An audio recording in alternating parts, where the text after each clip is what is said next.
Hello, it's good to have you join us again for your favorite program. This is Close Flow coming to you from NT2 Lagos Network Center.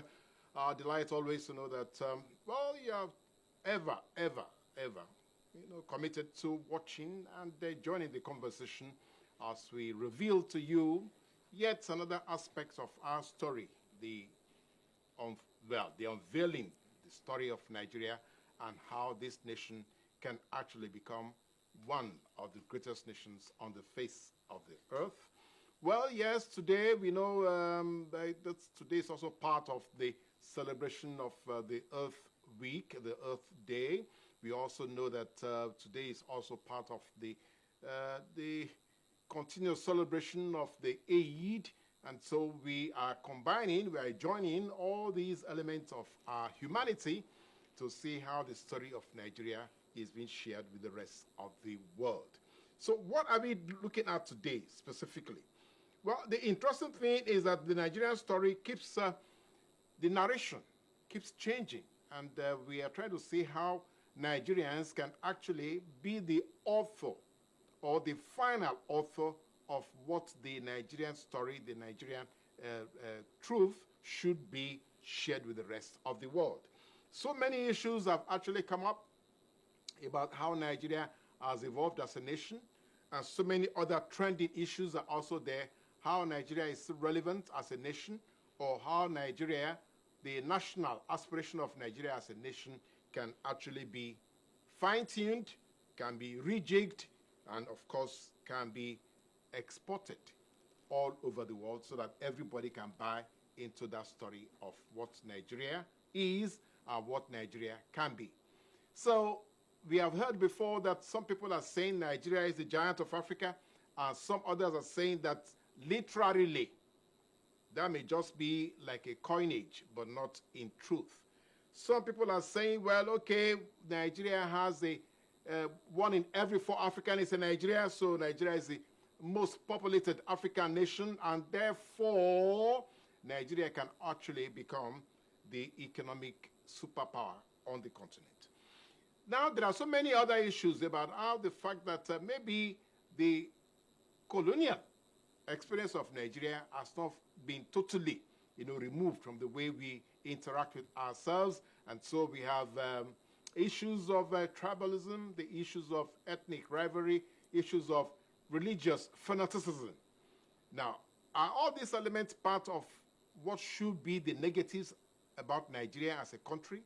Or can we also borrow a leaf from what the African trade is all about and see how Nigeria can become the hub of interrelationship or trade relationship all across Africa?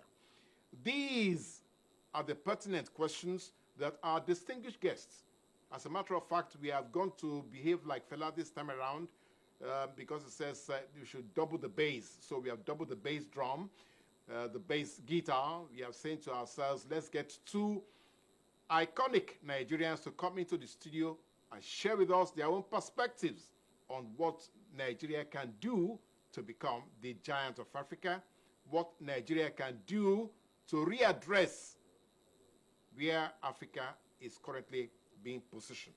Now, who are these iconic, distinguished Nigerians who are joining us?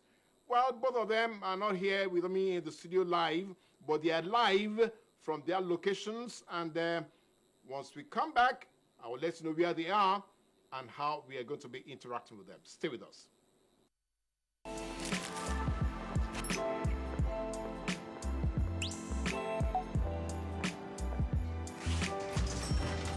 Hey, beautiful, your eyes, your smile are all begging me to take you home tonight. Now reading page 3. Experience unlimited superfast internet access from Entel 4G. Entel. Live more.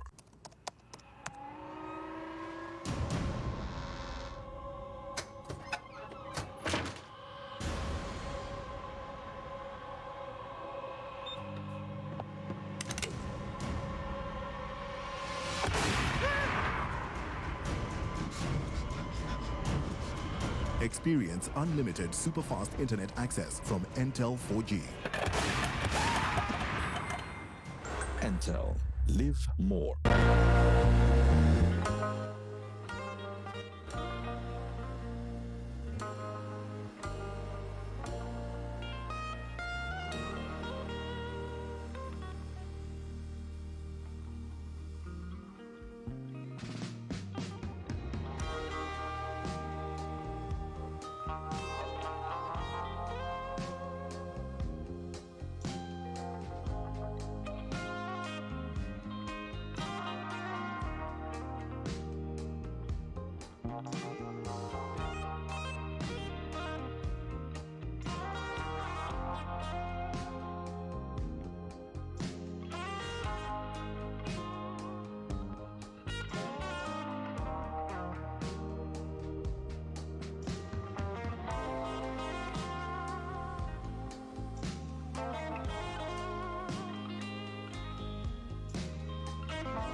And there you have them, the distinguished Nigerians. We have both Oladele, Dosunmu, and of course our financial experts, the accountant, and the family man, the world global traveler, and that is Shuaibu Idris. You're both welcome to Close Flow.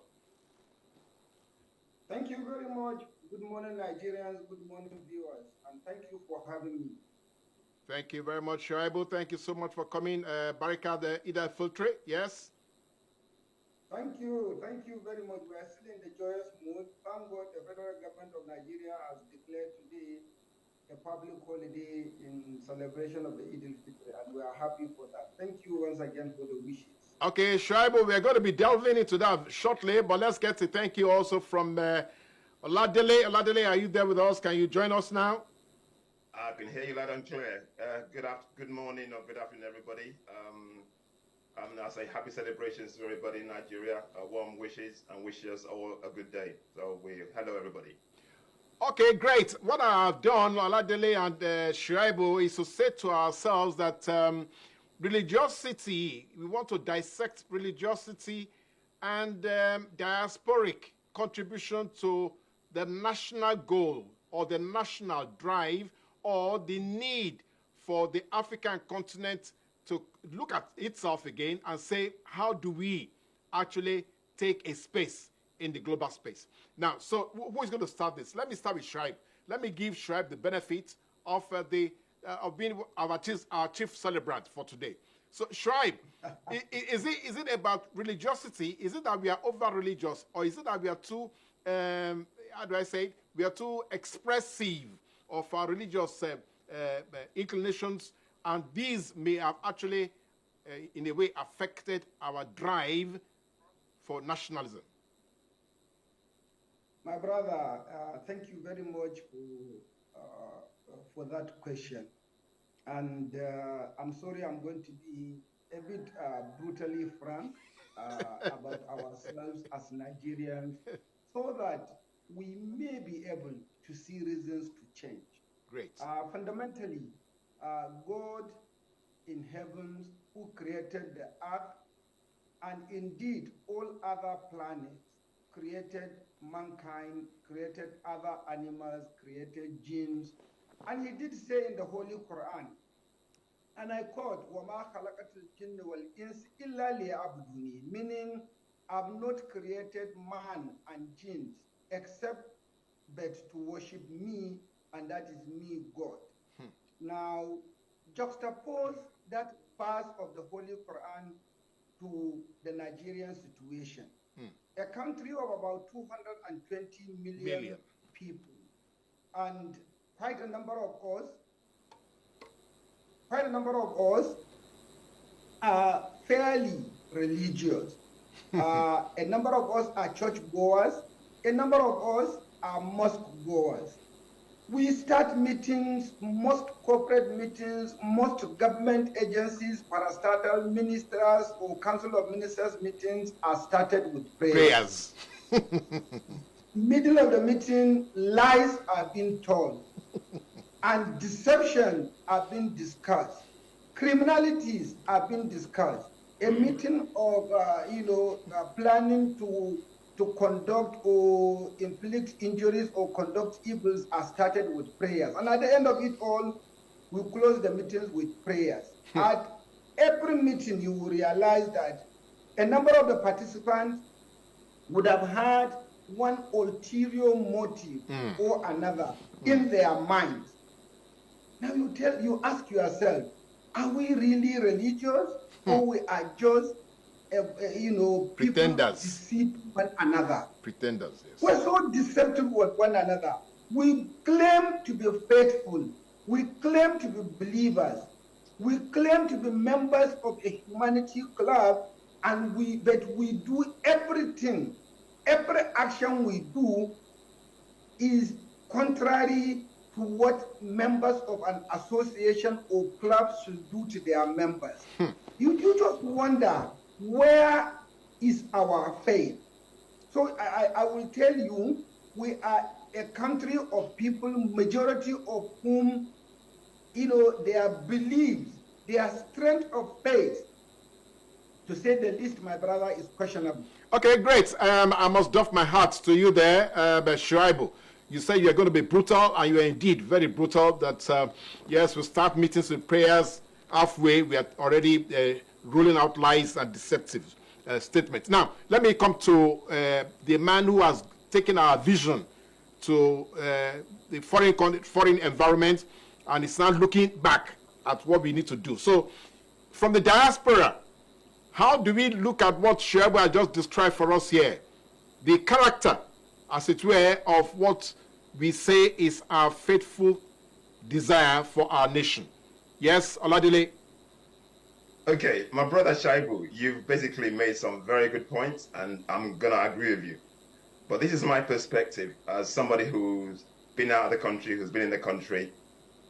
Africans, I say Nigerians, are religious, but we're not spiritual. There's a difference between spirituality and there's a difference between religiosity. We're basically too religious to the fact that doing the right thing is not the norm anymore. Basically, like my brother said, we go to church, we go to mosque. We do all these things, but the heart of God doesn't exist in what we do. When you're spiritual, you connect with the source. When you're religious, you just do what we do in Nigeria is what we do. We just go to church, we just go through the processes. But we lose connection with God.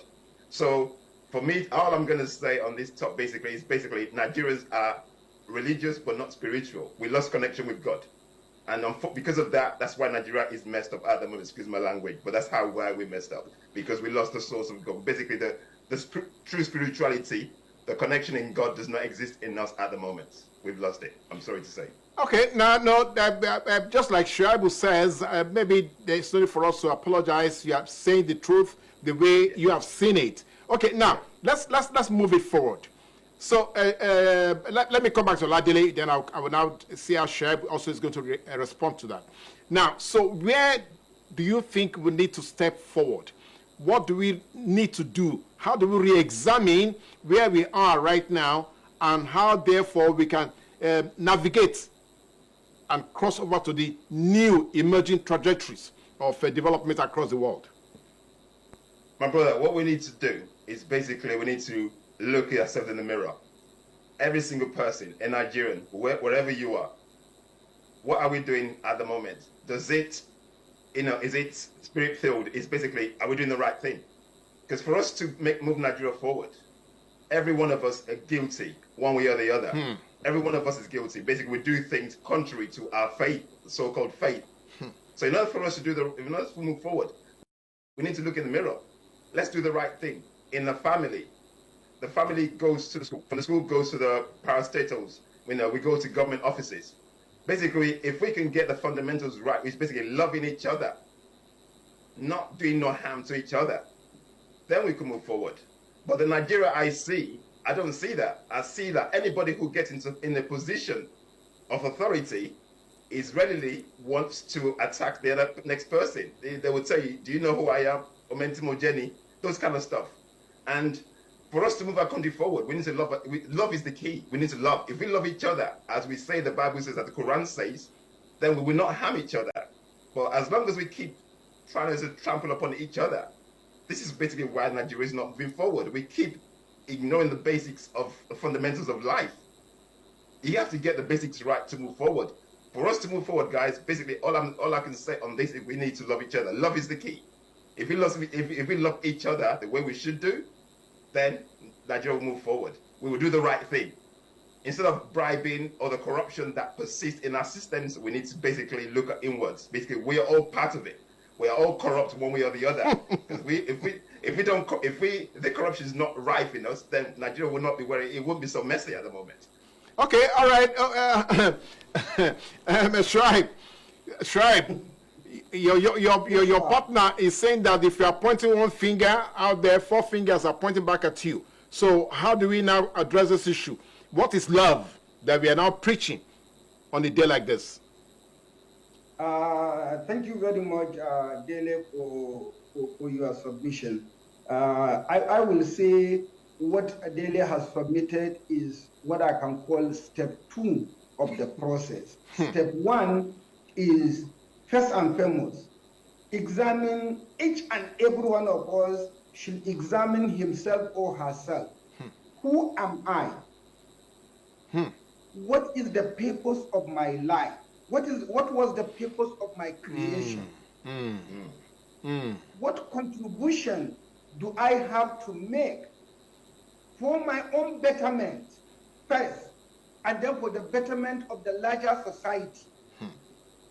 And to realize and to tell one another that I am not an island. And even if I'm an island, I have some interconnection with one island or another. And what I will be able to do within my island has the potential repercussion or capacity of affecting another island. And if I may want to destroy myself, and it's a possibility that I want to destroy myself without necessarily affecting anybody, then let me go ahead and destroy myself. But if I look at it, I interrogate the question, and I realize that when I destroy myself, I am indirectly going to be affecting other, other lives. Let's say other animals, be them human beings or birds or cows or goats or what have you. Then why should I destroy myself? Let me give you a very mundane example. Our lovely city called Lagos. Yes. Why do we have traffic jam? Is it because we are so much populated? Is it because the roads are bad? Is it because the roads are fewer? My simple answer is none of these three. And the simple reason is indiscipline.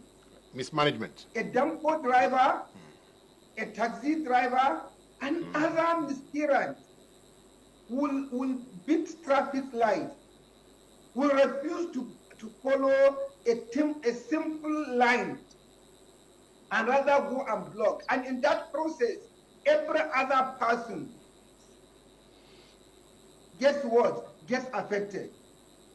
You look at another person, I feel I'm a big man, I'm driving in my Pajero Jeep or Land Cruiser or Lexus Jeep, and I'm drinking a bottle of water or a sachet of water, I'm sitting down in a bus, and then I finish. I throw away the can or the bottle or the sachet, the empty sachet on the street. The gutters get flooded and blocked. And then mosquitoes get to be breeded there. And malaria, gets into our bodies because mosquitoes are biting us. Look at my small action, my small irresponsible action, my indiscipline by throwing can of soft drink or bottle of water or sachet of water, how it affects, the other creation.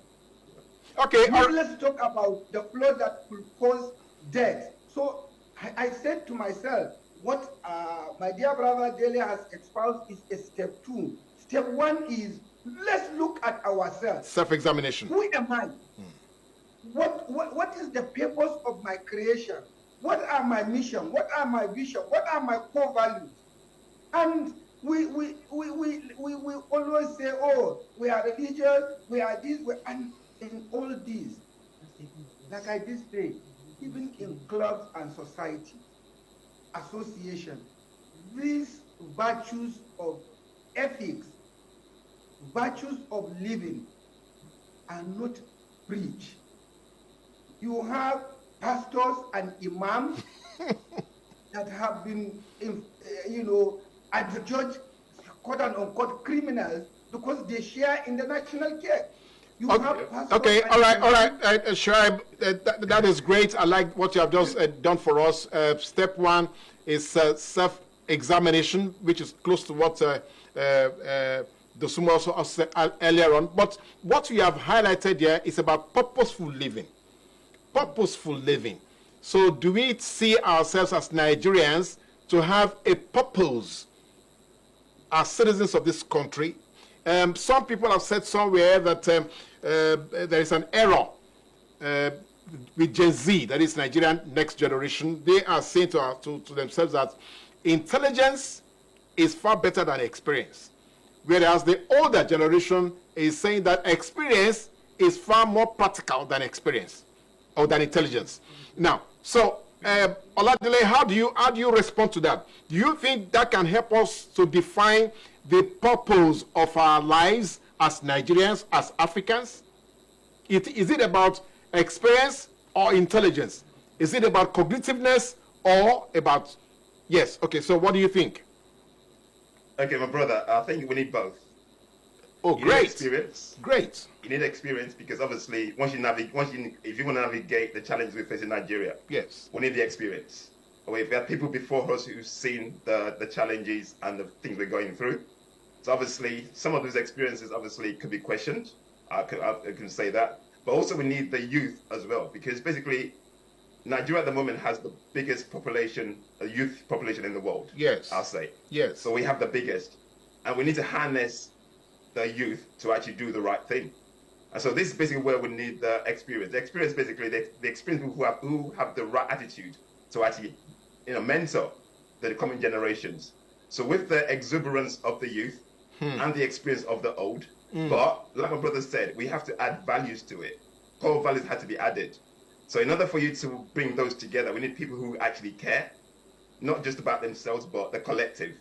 So with the exuberance of the youth and the experience of the old, we can bring it together to actually push Nigeria forward. It's very needed because basically experience, like Nigeria will say, the experience we've had in the past has basically got us nowhere, unfortunately, all the experience we have so far has basically got us into a deep hole, as Nigeria is right now. It basically has gotten us nowhere. So, and we got the youth. Look at the music industry at the moment. It's full of youth. Look at how they're blowing up all over the world. This has nothing to do with the old people. So you can imagine that exuberance from the youth, and then bring the wise old experience together. Then Nigeria could move. With the value linked to it, then we can move Nigeria forward. But these things, without a value, without our core belief systems, with no care or no love, I'm sorry, we're just going backwards. Because Nigeria at the moment is not moving forward, we're just going backwards. I'm sorry to say. With everything we have, we're not moving. We're not going nowhere fast, and something needs to change. Okay, now, Shuaibu, that again is locking into what you have just said. Look at your singular action, even in that small space.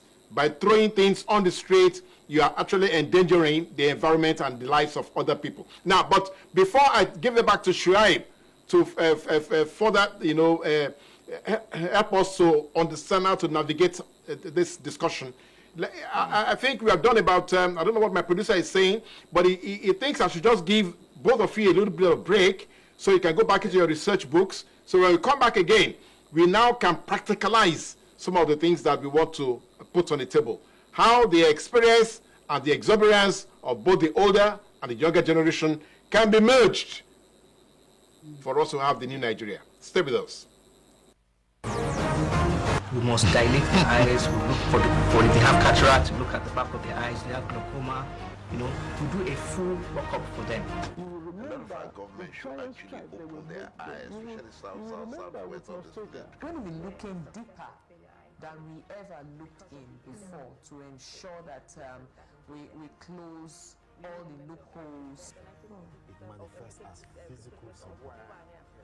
Every edition is an arresting conversation with distinguished Nigerians from various strata of the society, bearing their minds on how we can realize the Nigeria of our dreams.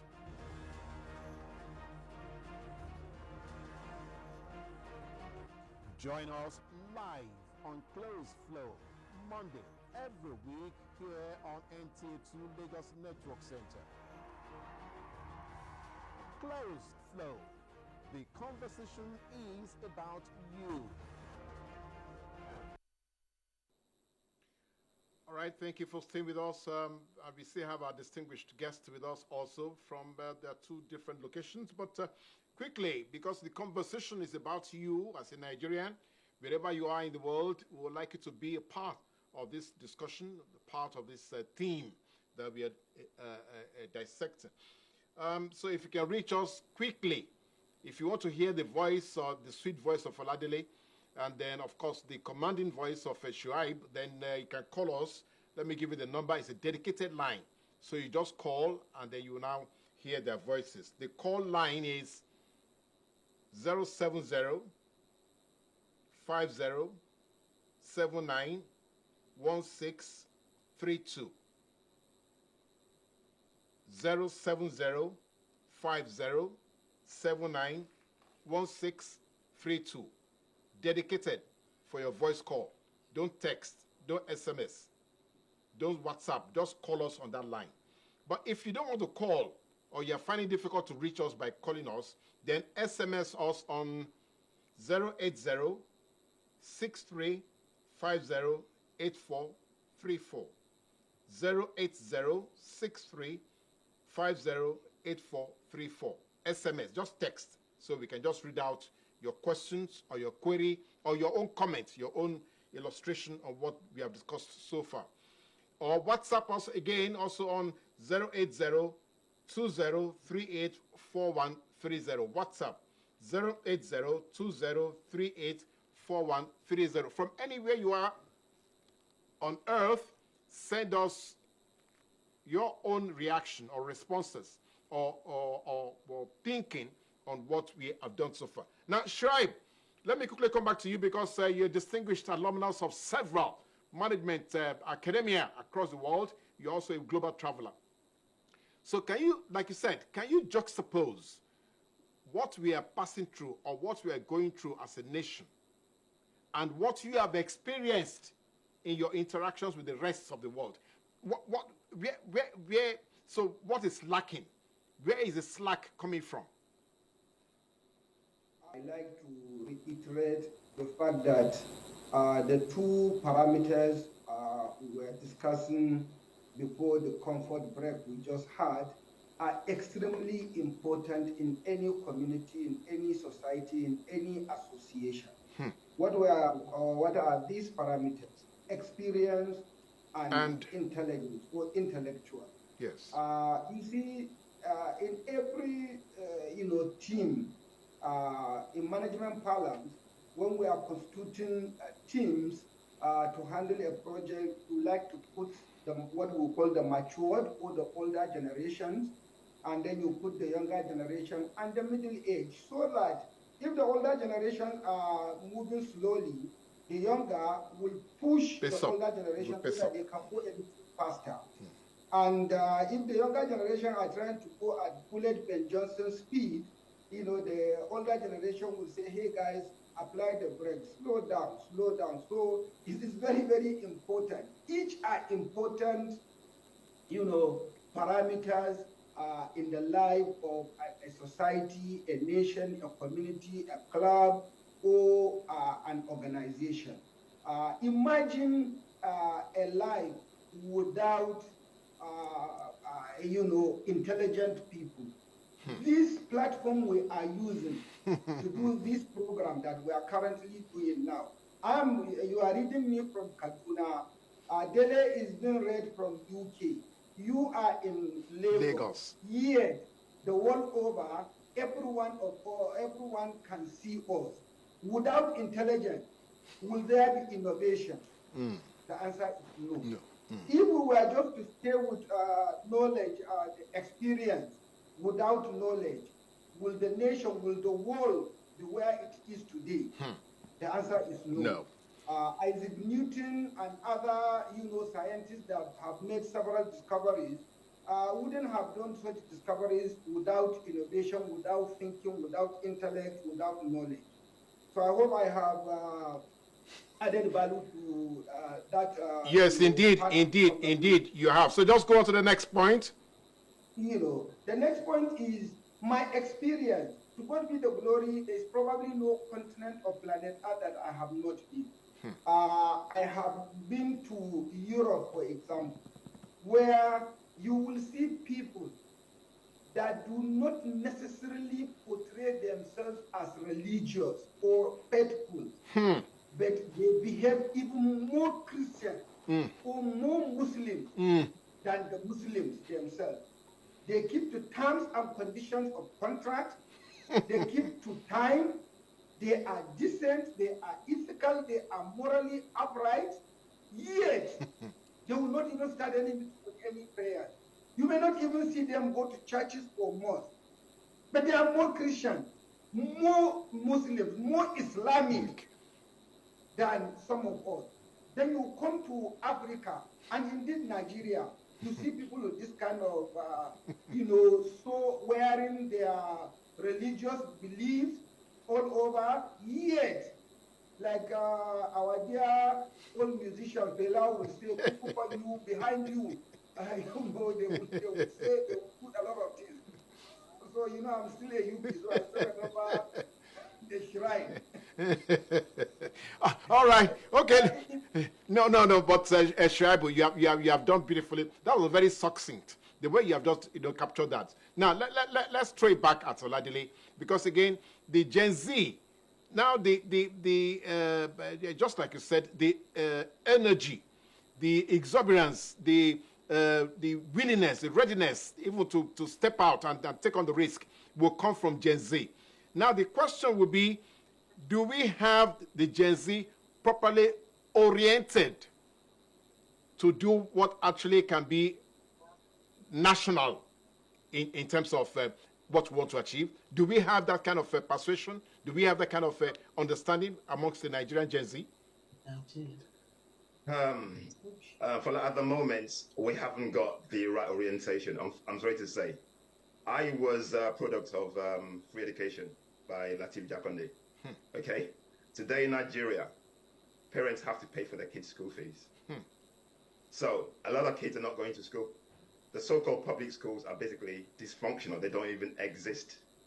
And then the little they have to feed themselves, they have to use it to go send the kids to schools are not even regulated by the government. So that kind of education, that kind of orientation, basically we already falling short to start with. So with that kind of picture painted, so how do we push the kids forward? Basically, the education that they need is not there. So the government is not even, they don't even, it's like they're weaponizing poverty to a certain extent, because they're not actually training the next generation to do what they're supposed to do.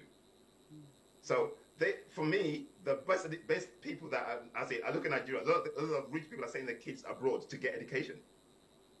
Most Nigerians, probably 90-95% of people can't afford to do that. So they're stuck with a substandard kind of education, which does not prepare them for the journey ahead. So I'm gonna say we are not ready. The ones that we're just not there yet. So when we're not ready, how do we move our nation forward when the next generation is not properly equipped to do the needful to move Nigeria to the next level? We're not ready yet. We are failing our kids so badly, and we're not doing nothing about it. We pretend everything's okay. Nigeria cannot move forward when the next generation is not properly equipped to actually take the mantle from the ones that already messed it up already anyway, because my generation has failed. I'm 55 years old, and I say my generation has failed. So we need to push the next generation to do the right thing. And if we're not equipping them, so we're just weaponizing poverty in their hands, and we're not doing what we're supposed to do. So we're not there. I'm sorry to say. Okay, now, Shuaibu, how do we have to find a way to remove that little bit of, as it were, dismay, because Oladele is of the opinion that we have weaponized poverty to the point where even the educational system itself is almost crippled. Now, but we have to go forward. So how do we do it, Shuaibu? Who is going to take, as it were, who is going to help us, bell the cat? Well, thank you very much. Let me just correct myself. The song I tried to quote was Bob Marley, not Stella. Thank you, Dele, for that, erudite submission. However, let me be very honest once again to say that again, that is a second step when we look at primary or secondary schools being dysfunctional.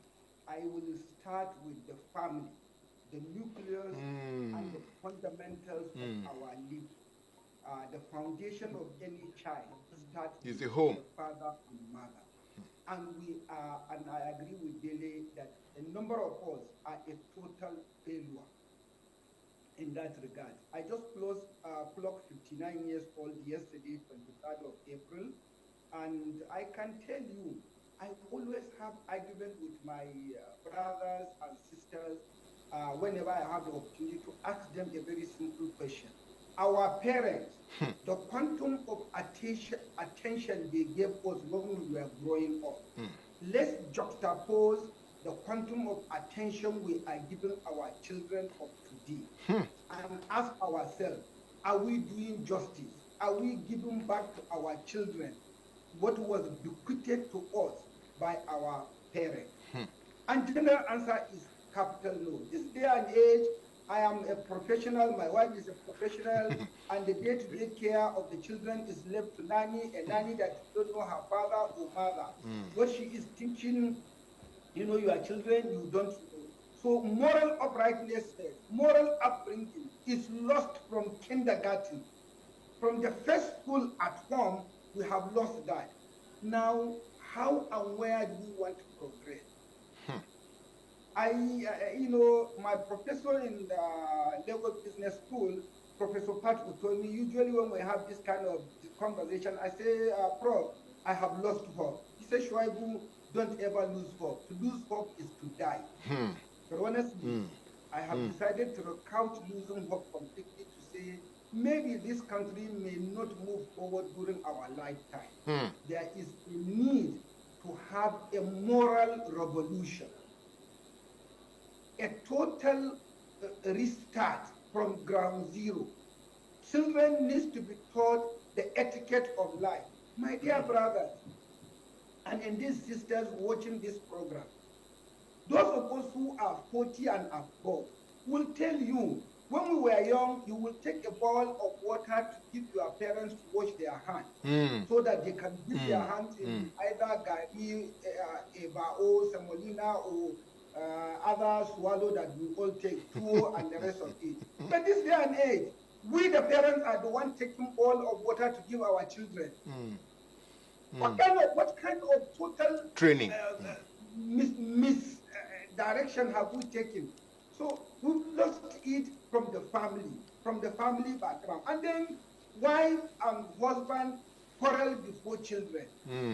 Wife and husband abuse leaders of the country before their children. Wife and husband, disparage institutions. The beginning of it all is to have inflicted a damage in the consciousness of the children. To worsen the situation, we have beautiful institutions that are being managed or rather mismanaged by certain Nigerians that have lost their raison d'etre to even live as members of our society. Is it the university system? Is it the secondary school system? Is it the primary education system where children are being molested? Is it at government level? Is it the political class that are hiring thugs to maim and kill and steal ballot boxes and stop boxes with, ballot papers, rig election? Or is it the judiciary where judgments are being bought and sold? In every facet, we have what it takes to be the best. Indeed, Nigeria is a giant of Africa and can be a giant of Africa. But how can we beat a giant in all material respect? We are giant in population. We are giant as far as the economic figures are concerned of gross domestic product. We are giant as far as poverty level is concerned. We are now the poverty capital of the world, not even Africa. Yeah. But we can be better. And God has been so kind. He's giving us all that it takes to be the best, the very best. Indeed, I make all to state that there is no country on this planet Earth that is as so blessed as Nigeria. Yet, we Nigerians have caused Nigeria. We mismanage the God-given resources. The diversity we have in terms of tribes and religion can be better managed to our benefit. The demographic population that we have, we can get demographic dividends. People like Dele and other Nigerians that are members of NIDO, Nigerian in Diaspora Organization. Yes. How much money do they bring annually in Nigeria? We are talking of over $7 billion annually. Yet, what recognition does the country have for the talent that have migrated outside? India has used this in better terms. Indonesia has used it, have made adequate, gains as far as the issue of demographic difference is concerned. But Nigeria is still battling to get the dividend of demography. What kind of nation, what kind of leadership, what kind of people are we? Okay, great. These are the questions. Our leaders are failing us. These are the questions. We are the failures ourselves because we need to do what we are expected to do. Okay, thank you very much, Shuaibu. You have, again, we have re-echoed the questions all over again. We are resounding the questions all over again, the same way that Dele also now highlighted. But I love what you just said to Dele right now, the diasporans. So how do we, if we can generate billions of dollars from their stay abroad, can we actually find a way to funnel such funding appropriately and accountably? You think it's possible, Dele? You think it's something we can do? That is number one. Number two, is it not also like the right time for the whole of Africa to find a way to go back to what he was talking about, the orientation, the family orientation, the grassroots training, learning, that children, when we are growing up, we are all exposed to, but we seem to have lost all that because of modernity. Is it not about time that Africa may need to first go back to that and see how we can then plug that into what we need to do on changing the story of Nigeria and the continent? Okay. In terms of the diaspora, the impact on, like my brother said, I've actually looked at a survey, and we've remit about almost 80 billion to Africa in terms of money. So the diaspora, luckily, we are there. I've got a program which we call the Emerging Alkebulan. It's basically trying to bring diasporans from all over the world together to basically make sure we work together to bring Africa to where it needs to be. So what do we need to do? We basically need to use the expertise, the education that the diasporans have, combine it with the experience of our continental brothers, like Nigerians. We need to bring it together. Like Shuaibu. That's the solutions we need. Yes. So basically bring Africa's expertise, diasporan expertise from wherever, because it doesn't matter where we are. I'm sure, like my brother said, you said it basically, there's one in four Nigeria all over the world. There's Nigerians everywhere. In America, we got doctors, tech space, there's Nigerians. We dominate basically everything. Yes. So why don't we just bring that expertise back to Nigeria? For us to do that, we need the enabling factors that's going to make us do that. This is basically where we need to influence the government policies. So what I'm saying in a nutshell is, there's no point in us sitting back and doing nothing and complaining. I'm appealing to all my diaspora brothers and sisters. Let's go back home. Let's go fix Nigeria. Let's fix Africa. Because for someone who's lived abroad practically all my life, you can be abroad, but you're not valued. All they do is basically use your experience to basically further whatever they're doing. They don't value us. And I can say that from experience. They don't value diasporans abroad. So why don't we use that effort, bring it back home? I know Nigeria's not ideal. I know things are not working properly. But the only way we can make that work is we all come back home, put that effort into influencing and pushing governments to do the right thing. So that's solutions. That's basically what we're trying to promote with my group.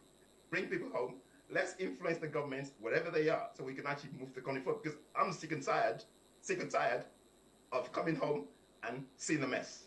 I get to the airport, there's no air condition. You get to the roads, things are not working. I've seen standards abroad. Why can't we have the same thing? I don't trust the government. The government can't even do it. I can't see the government doing it for us. We, the people, need to do what's needed to push the government to make them. Then the government will wake up. That's to me. That's how it's going to work. Okay, all right. Again, Oladele has said to us that we have to practicalize democracy in Nigeria. So I bring you back to Shuaibu. Right to your table, Shuaibu. Oladele is saying to us that it is not enough for us to look at the mess.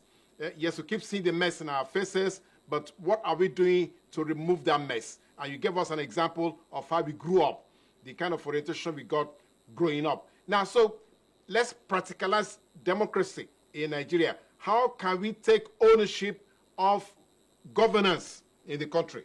Shuaibu. Well, thank you once again. Dele, thank you, and thank you again for that submission.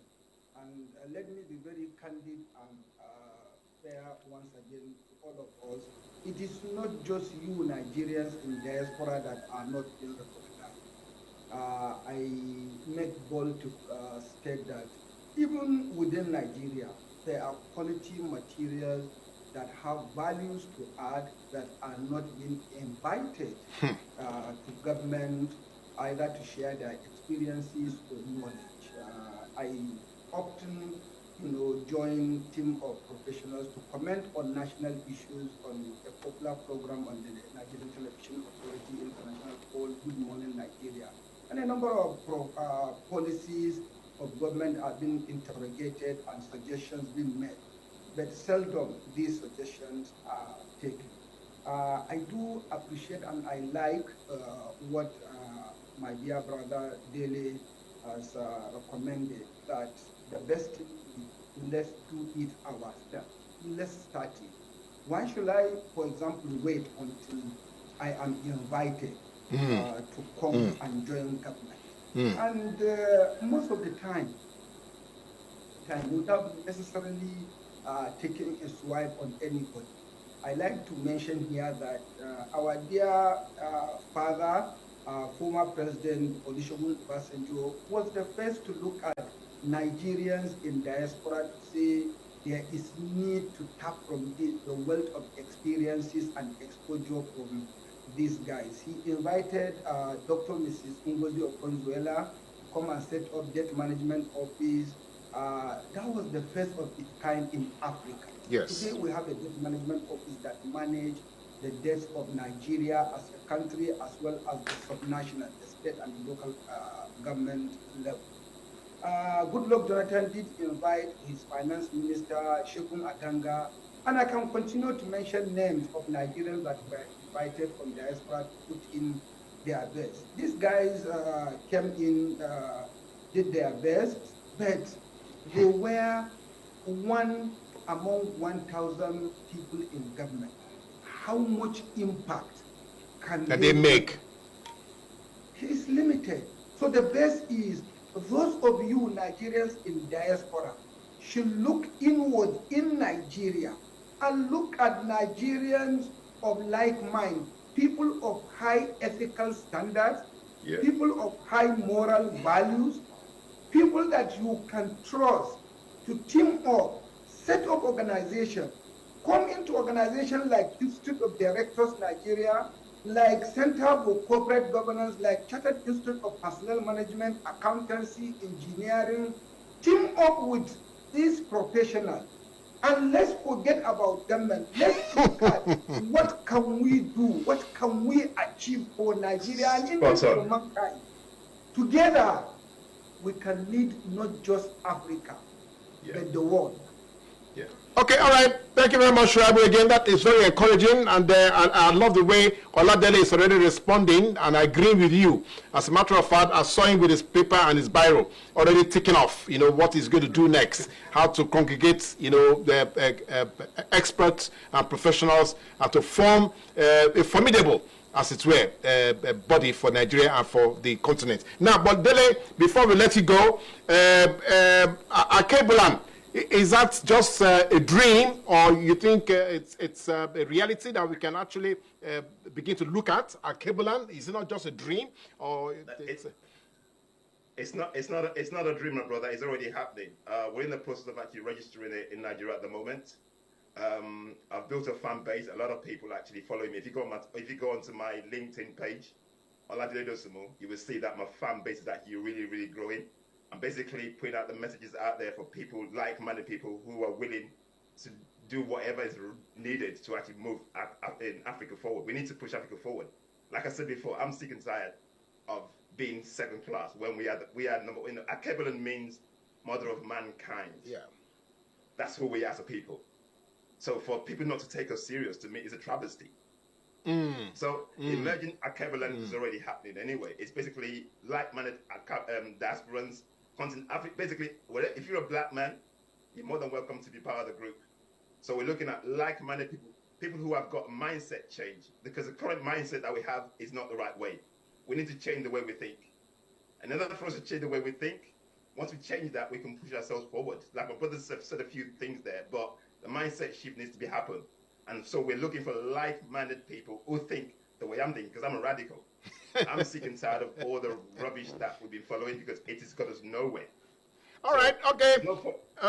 Okay, Oladele, let's give Shuaibu time to also wrap up, because my producer is saying to me, if I leave both of you here, we are probably going to be crossing into the next program if we are not careful. So, Shuaibu, Oladele has given us what his own mindset is. We need to change the minds of our people and get it right this time around. So what do you think? Your last word to Nigerians. Once again, Dele has spoken spot on. There is no better way to start any building other than from the foundation. And the foundation of mankind is indeed his or her mind. Once we begin to work on the mindset so that the mindset can be on the right trajectory, we will be there in no time. The mindset is changed, the person becomes passionate, and the person takes ownership of what he or she is given. And glory be to God, I thank God for being here. Dele, I will certainly look for you on LinkedIn, and if I'm not able to get through, please check me on LinkedIn, let's connect. And I'm still advising you in that organization to look at the possibility of having local chapters in African countries, and by extending invitation for membership to that organization, not just to be limited to the diaspora Africans, but to the African professionals living in respective countries that may share similar values, missions, and visions. Okay, all right. Thank you very much for having me. Shuaibu, Idris, I must thank you again for the brilliance and the expose that we enjoyed, and also from Oladele, the radicalism that we are saying we want to see a change now. We are tired of the mess. Let's clean off the table. Let's clean up the entire street and get Nigeria and actually the continent, the motherland of the whole world. Let's get the continent back where she should be. All right, I want to thank both of you again so much for making this beginning of the week a great one, and I look forward to having you again as the future unfolds, because I know Dele will be home very soon. Maybe by the time he's home, we can get Shuaibu to come from Kaduna and meet and be with us here, so we can have a 360 degrees one-on-one. Thank you, gentlemen, for coming on the show.